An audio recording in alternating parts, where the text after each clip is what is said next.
Hi hello. അതെ, നമ്മുടെ ശർമാജീനെ തിരക്കി ഒരുപാട് പേരുണ്ടായിരുന്നില്ലേ. അതെ, ആൾ ആക്റ്റീവാണ് കേട്ടോ. എനിക്ക് അവൻ്റെ ഒപ്പം നിന്ന് വീഡിയോ എടുക്കാനുള്ള സമയക്കുറവും സാഹചര്യക്കുറവൊക്കെ കൊണ്ടാണ് ആളെ കൂടുതലും കാണിക്കാത്തത്. പിന്നെ പുള്ളി ബിസിയാണ്. ഞാൻ വീഡിയോ എടുത്ത് വരുമ്പോഴേക്കും അവൻ ചിലപ്പം പുല്ലിയെത്താൻ പോയിട്ടുണ്ടാവും. കൂടുതലും അവൻ പപ്പിക്കുഞ്ഞുങ്ങളുടെ അടുത്തല്ല കൂടുതലും അവൻ നിൽക്കുന്നത്. അപ്പം ആടിൻ്റെയും പശുവിൻ്റെയും കോഴിയുടെയൊക്കെ പുറകെ ആവും. അപ്പോൾ അത് കാരണമാണ് ആളെ വീഡിയോ പപ്പിക്കുഞ്ഞുങ്ങളുടെ വീഡിയോ എടുക്കുമ്പോൾ അവനെ കിട്ടാറില്ല. ശരിക്കും പറഞ്ഞാൽ ഞാൻ വന്ന് ഫ്രീ ആയിട്ടിരിക്കുമ്പോഴാണ് എടുക്കുന്നത്. അന്നേരം അവൻ ഇവിടെ ഉണ്ടാവില്ല. അമ്മൂമ്മയായിട്ട് പുല്ലിയെത്താൻ പോകും കേട്ടോ. ഇപ്പം ഞാനല്ല കൂടെ പുല്ലിയെത്താൻ പോകണം, അമ്മൂമ്മയാണ്. അതാണിപ്പോൾ പുല്ലിയെത്തുന്ന വീഡിയോ ഒന്നും ഇടാത്തത്. ഇനിയിപ്പോൾ ഞാൻ വീട്ടിൽ നിൽക്കുന്ന സമയത്തേ അതൊക്കെ എടുക്കാൻ പറ്റത്തുള്ളൂ കേട്ടോ. അപ്പോൾ ഇതൊക്കെ പുള്ളി തന്നെ ചെയ്യുന്നതാണ്. എല്ലാ ഉത്രട്ടാതി നക്ഷത്രത്തിനും ഗോപൂജ ചെയ്യുന്നുണ്ട് കേട്ടോ. അതൊക്കെ ഒന്നും നമ്മൾ പറഞ്ഞു കൊടുക്കുക. അമ്പലത്തിൽ ചെറുനാൾ തൊട്ടേ അമ്പലത്തിൽ കണ്ടൊക്കെ വളർന്നൊക്കെ ഉണ്ടായിരിക്കാം അവന് ഇതിനോടൊക്കെ കൂടുതൽ താല്പര്യമുണ്ട്. അപ്പം ചെയ്യേണ്ട കാര്യങ്ങളൊന്നും നമ്മൾ പറഞ്ഞു കൊടുക്കണ്ട, എല്ലാം ഒന്ന് അടുപ്പിച്ചൊക്കെ കൊടുത്താൽ മതി. അപ്പം ഇത് മൊബൈലിൽ നോക്കി തന്നെയാണ് ഗോപൂജയുടെ കാര്യങ്ങളൊക്കെ അവൻ മനസ്സിലാക്കിയത്. അല്ലാതെ ആരോടും വേറെ ചോദിച്ചു പരക്കാൻ എനിക്ക് അറിഞ്ഞുകൂടാ. മൊബൈലിലൊക്കെ ഇതൊക്കെ വെച്ച് നോക്കാറൊക്കെ ഉണ്ട് എപ്പോഴും. പിന്നെ അതിന് വേണ്ട സാധനങ്ങളൊക്കെ നമ്മൾ വാങ്ങിച്ചു കൊടുത്തു എല്ലാം. പിന്നെ ബാക്കിയുള്ള കാര്യങ്ങളെല്ലാം അവൻ തന്നെ ചെയ്തോളും. ഇത്രയും അവളെ കൊണ്ടുവന്ന സമയങ്ങൾ തൊട്ടേ ഈ ഉത്രട്ടാതി നക്ഷത്ര ഗോപൂജ അവൻ ചെയ്യാറുണ്ട് കേട്ടോ. അപ്പോൾ ഹംസിക്കും ഇപ്പം അതറിയാം ഏകദേശം. അവൾ വാദിക്ക് വരുമ്പം തന്നെ എന്ത് ചെയ്യണം, എങ്ങനെ നിൽക്കണം, അതെല്ലാം അവൾക്കറിയാം. അത് കഴിഞ്ഞ് ഇത്തവണ പിന്നെ നമുക്ക് കൂടുതൽ സന്തോഷം അവൾ പെരക്കകത്തോട്ട് കയറി വന്നു കേട്ടോ. നേരത്തെ സിറ്റൗട്ടിൽ ഇങ്ങനെ നമ്മൾ ജസ്റ്റ് ഇങ്ങനെ പിടിച്ച് കയറ്റണം, ജസ്റ്റ് ഒന്ന് കാണിച്ചു കൊടുത്താൽ മതി, പിന്നെ അവൾ വന്നോളും. എല്ലാ കാര്യങ്ങളും പഴവും ശർക്കരയും അവല് മലര് പിന്നെ ചെറുപയർ ശർക്കരയിൽ കുതിർത്തെടുത്തിട്ടുണ്ട്. അതാണ് ഈ പൂജയ്ക്ക് മെയിനായിട്ട് അവൻ കൊടുക്കുന്നത്. കുതിർത്ത ശർക്കരക്കകത്ത് കുതിർത്ത ചെറുപയർ ഇട്ട് കൊടുക്കും കേട്ടോ. അത് ആണ് മെയിനായിട്ട് ചെയ്യുന്നത്. ഒക്കെ ആര് പറഞ്ഞു കൊടുത്തുമ്പോൾ എങ്ങനെയെന്നൊക്കെ എനിക്ക് കറക്റ്റായിട്ട് അറിഞ്ഞുകൂടാ. അതാണ് ഗോപൂജയ്ക്ക് കൊടുക്കുന്നതെന്നൊക്കെ പറയുന്നുണ്ട്. എല്ലാത്തിനും നല്ല ഇഷ്ടമാണ്, ഇൻട്രസ്റ്റാണ്. അപ്പം എല്ലാ മക്കളും ഇങ്ങനെയൊക്കെ തന്നെ ആവാൻ പ്രാർത്ഥിക്കാം. നല്ല കുഞ്ഞായിട്ട് തന്നെ വളരട്ടെ എല്ലാവരും. ഇത് നമ്മളൊരു വീഡിയോയ്ക്ക് വേണ്ടി ചെയ്യുന്നതല്ലെന്ന് നിങ്ങൾക്ക് എല്ലാവർക്കും അറിയാമല്ലോ. അപ്പം ചെയ്യുന്നപ്പം ഞാൻ വീഡിയോ കൊണ്ട് ചെല്ലും, അമ്മ ഫ്രീ ആയിട്ട് ചെയ്യട്ടെ അമ്മ, വീഡിയോ എടുക്കണ്ടമ്മ എന്ന് പറഞ്ഞാൽ അങ്ങനെ കുറേയൊക്കെ വീഡിയോ എടുക്കാറില്ല. പിന്നെ നമുക്കൊരു സന്തോഷമല്ലേ, എല്ലാവരും ഇവൻ അർഹിക്കുന്ന ഒരു ഇത് തന്നെയല്ലേ. അപ്പം അതുകൊണ്ട് ഞാൻ വീഡിയോ എടുക്കുന്നതാണ്. അപ്പം ബാക്കി കാര്യങ്ങളൊക്കെ നമ്മൾ തന്നെ ചെയ്ത് കൊടുത്തത്. സൂസി ഹംസീനെ കൊണ്ടുവരാറൊക്കെ ആയിട്ടുണ്ട്. അപ്പോൾ സൂസി ഇതെല്ലാം ചെയ്ത് വെച്ചിട്ട് അവളെ ഇങ്ങോട്ട് കൊണ്ടുവരാൻ പറ്റുള്ളൂ. അവൾ വന്നു കഴിഞ്ഞാൽ അവൾക്ക് പിന്നെ ഉടനെ കഴിക്കണം. പിന്നെ അതിനകത്ത് കുറച്ച് ഭാഗങ്ങളൊക്കെ മിസ്സായി പോയിട്ടുണ്ട് കേട്ടോ. ധൂപ ആരതിയൊക്കെ എടുക്കുന്നുണ്ടായിരുന്നു പുള്ളി. ഇപ്പോഴത്തെ കളപ്പമൊക്കെ തൊടിയിക്കുകയാണ്. അപ്പോൾ ഓരോ വശങ്ങളൊക്കെ അറിയാം അവന്, എവിടെയൊക്കെ എങ്ങനെയൊക്കെ തൊടിയിക്കേണ്ടതെന്നതൊക്കെ. അതെല്ലാം മൊബൈലിൽ നോക്കി തന്നെ പുള്ളി പഠിച്ചത്.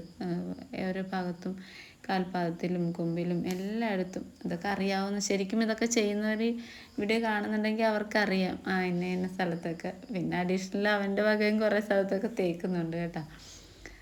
അപ്പം ഇന്ന് 3 പ്രാവശ്യം കുളിച്ച് ശർമ്മ. രാവിലെ കുളിച്ചു, പിന്നെ ഇതൊക്കെ സാധനങ്ങളൊക്കെ മേടിക്കാൻ പോയപ്പോൾ ഒന്ന് കുളിച്ചു, പൂജയ്ക്ക് തൊട്ട് മുമ്പായിട്ടൊന്ന് കുളിച്ച്, അവളെ കുളിപ്പിച്ച് കഴിഞ്ഞും ഒന്നും കൂടെ കുളിച്ചു. അപ്പോൾ ആദ്യം നമ്മുടെ പൂഴി ഇറക്കിയിട്ടുണ്ട് കേട്ടോ.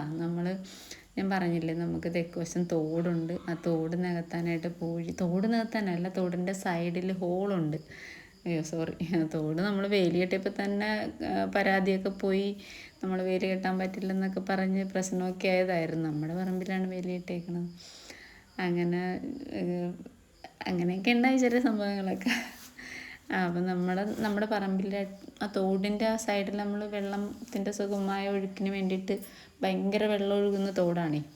അപ്പോൾ വെള്ളത്തിൻ്റെ സുഗമമായ ഒഴുക്കിന് വേണ്ടിയിട്ട് നമ്മൾ ഹോളൊക്കെ ഇട്ട് വെച്ചിട്ടുണ്ട്. വെള്ളം നമ്മുടെ വേലി കാരണം വെള്ളം ഒഴുകാണ്ടിരിക്കണ്ടെന്ന് വിചാരിച്ച്, മറ്റേ ഡാമിൽ നിന്നുള്ള വെള്ളം അതാണ്. അപ്പം അത് കാരണം ഇനി ആ സൈഡിൽ നമ്മുടെ പറമ്പിലോട്ട് ഇതിൻ്റെ ഹോളുള്ളത് കാരണമാണ്. അപ്പോൾ ആ ഹോളുള്ള വശങ്ങൾ മാത്രം നമ്മൾ പൂഴിയിട്ട് നികത്തുന്നു, അത്രയേ ഉള്ളൂ. അപ്പം മരം അങ്ങോട്ട് ഇറങ്ങത്തില്ല, ഷീറ്റിൻ്റെ ഇട കൂടിയുള്ള സ്ഥലമില്ല. അപ്പം ഇനി ഒരു കാര്യമുണ്ട്, നമ്മുടെ പറമ്പിലോട്ട് വെള്ളവും കയറത്തില്ല. അങ്ങനെ ഒരു കാര്യം കൂടിയുണ്ട്. അപ്പോൾ ആൾക്ക് ചെറുപയർ കുതിർത്ത് കൊടുത്ത് അവലും മലരെല്ലാം കൈകൊണ്ട് തന്നെ കൊടുക്കണ ഇഷ്ടം പുള്ളിക്ക്, അങ്ങനെ തന്നെ കൊടുക്കണമെന്നാണല്ലോ.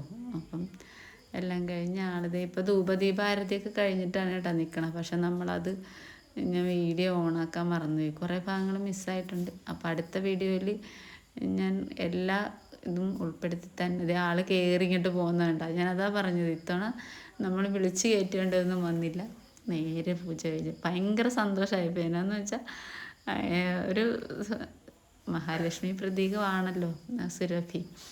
അപ്പോൾ തന്നെ അകത്തോട്ട് കയറി വന്നപ്പോൾ നമുക്ക് അനുഗ്രഹത്തിൻ്റെ ഒരു അത് നമുക്ക് മാറ്റമുണ്ട് കേട്ടോ. നല്ല നല്ല ഐശ്വര്യമുള്ള ഒരു കാര്യം തന്നെയാണിത്.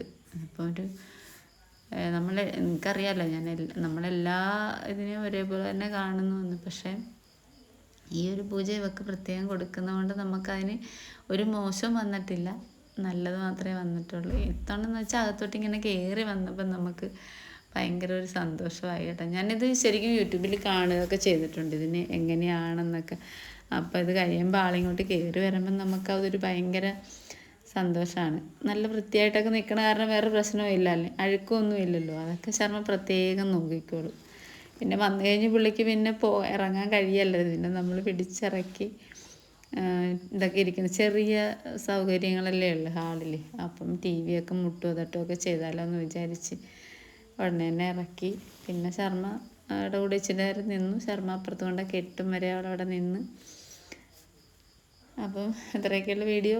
ഞാൻ എന്തൊക്കെയോ പറഞ്ഞു കേട്ടാ, എനിക്ക് എന്ത് പറയണമെന്നൊന്നും അറിയില്ല. അതുകൊണ്ട് ഇതിന് പ്രത്യേകിച്ച് കണ്ടൻ്റ് അല്ലല്ലോ, അത് കാരണം നമുക്ക് അങ്ങനെ ഇങ്ങനെയൊന്നും പറയാൻ പറ്റില്ലല്ലോ. അങ്ങനെ വിളക്കോട്ട് തിരിഞ്ഞു വന്നപ്പോൾ ഞാൻ വിളക്കെടുത്തപ്പം വിളക്കിൻ്റെ പുറകെ വീണ്ടും അകത്തോട്ട് കയറി വന്നേ. അപ്പം ഈ വീഡിയോ ശരിക്കും പറഞ്ഞാൽ ഞാൻ എന്തൊക്കെയോ പറഞ്ഞു കേട്ടോ, അത്രയേ ഉള്ളു. എല്ലാവരും ക്ഷമിക്കുക. നമ്മുടെ സന്തോഷങ്ങൾ ഞങ്ങൾ ഫാമിലി മെമ്പേഴ്സായി നിങ്ങളോട് എല്ലാവരോടും ഞാൻ നേരത്തെ പറയാം, എൻ്റെ ഫാമിലി മെമ്പേഴ്സ് തന്നെ ഞങ്ങളുടെ അതുപോലെ തന്നെയാണ് സബ്സ്ക്രൈബേഴ്സിനെ എല്ലാവരെയും കാണുന്നത്. എല്ലാവരോടും ഒരുപാട് സ്നേഹമാണ്, നന്ദിയുണ്ട്. അപ്പം ഈ വീഡിയോ ഇച്ചിരി ലോങ് ആയിട്ട് എടുക്കാമെന്ന് വെച്ചാൽ ഞങ്ങൾക്ക് ഇച്ചിരി ലോങ് വീഡിയോ ചെയ്ത് ഇടാൻ ഇതുണ്ട്, അതുകൊണ്ടാണ് ലോങ് വീഡിയോ എടുത്തത് കേട്ടോ. അപ്പം ഇത്രയും സമയമൊന്നും എന്തൊക്കെയോ പറഞ്ഞുകൊണ്ട് നിൽക്കാനൊന്നും നമുക്ക് അറിയത്തില്ല. അപ്പം അതുകൊണ്ടാണ് ഇങ്ങനെ എന്താ ഏതെന്നൊക്കെ പറഞ്ഞ് സംസാരിക്കുന്നത് കേട്ടോ. അപ്പോൾ സന്ധ്യ കഴിഞ്ഞു, ഒരുമാതിരി ഇരുട്ടായി തുടങ്ങി. അപ്പോൾ ഇവൾക്ക് പിന്നെ പോയി കിടന്നാൽ മതി. അപ്പോൾ ഈ സമയം നമ്മൾ കുഞ്ഞുങ്ങളെല്ലാവരെയും നേരത്തെ തന്നെ പൂട്ടി വെച്ചിട്ടുണ്ട്, അല്ലെങ്കിൽ പിന്നെ ബഹളമാകും. അപ്പോൾ ശരി, പിന്നെ കാണാം, ബൈ.